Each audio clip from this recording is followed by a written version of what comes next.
جب شادی کا ذکر ہوا ویسے ہی دل بہت خوش ہو جاتا ہے شادی کا ذکر سنتے ہی۔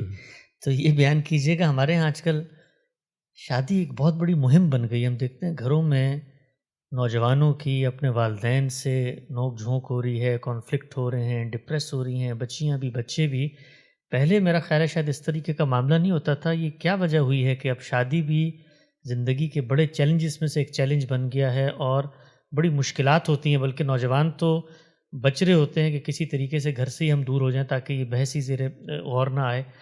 اس میں غلطی کہاں ہو رہی ہے اور کوئی بہتری کی گنجائش کیا ہے ہمارے؟ نہیں، غلطی کا کیا سوال ہے، حالات تبدیل ہو گئے۔ یعنی پہلے زمانوں میں، بلکہ آج سے 70-80 سال پہلے بھی وہ معاش کے معاملات نہیں تھے جو اب ہیں۔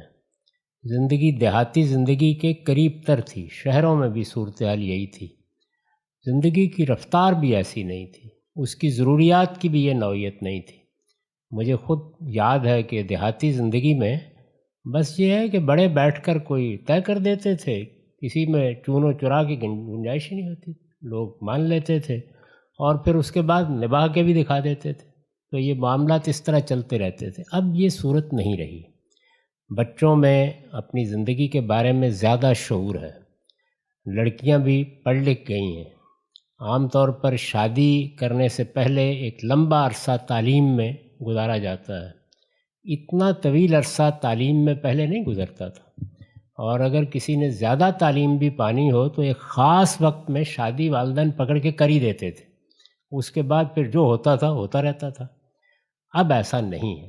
جب ایسا نہیں ہے تو اب رشتوں کے معاملے میں میرا کس کے ساتھ نباہ ہوگا، میری موافقت ہے یا نہیں، عمر کے کیا تقاضے ہیں، میں نے کتنا پڑھ لیا ہے، دوسرے نے کتنا پڑھ لیا ہے، تو ان چیزوں میں اب ہمارے ہاں انتخاب ایک مسئلہ بن گیا ہے۔ ہر آدمی خواب دیکھتا ہے۔ میں تو جب آپ نے بات شروع کی تو خیال کر رہا تھا دوسری شادی کا کوئی مسئلہ ہے، اس پر خوش ہو رہے ہیں۔ وہ ہمارے ایک بزرگ ہوتے تھے نصر اللہ خان صاحب عزیز، انہوں نے ایک کے بعد دوسری شادی کی۔ مولانا سید ابو اللہ صاحب مودودی بھی شریک تھے، تو انہوں نے اس موقع پر ایک شعر پڑھا کہ جب بھی سنتا ہوں کوئی عقد کہیں ہوتا ہے، حسرت آتی ہے کہ افسوس یہ میں کیوں نہ ہوں۔ دوسری تیسری شادی میں تو بڑی کشش ہے، لیکن پہلی ذرا مشکل ہو گئی ہے۔ تو اس لیے یہ مسائل ہیں، ہر دور کے کچھ مسائل ہوتے ہیں، ان مسائل کا اچھا تجزیہ کرنا چاہیے۔ زندہ قومیں ان مسائل کو سامنے رکھ کر دیکھتی ہیں کہ اب اس کا حل کیا نکالنا ہے۔ اگر آپ مسئلہ آج کا ہے اور حل آپ آج سے 100 سال پہلے کی زندگی کو سامنے رکھ کے نکالیں گے تو وہ نہیں نکلے گا۔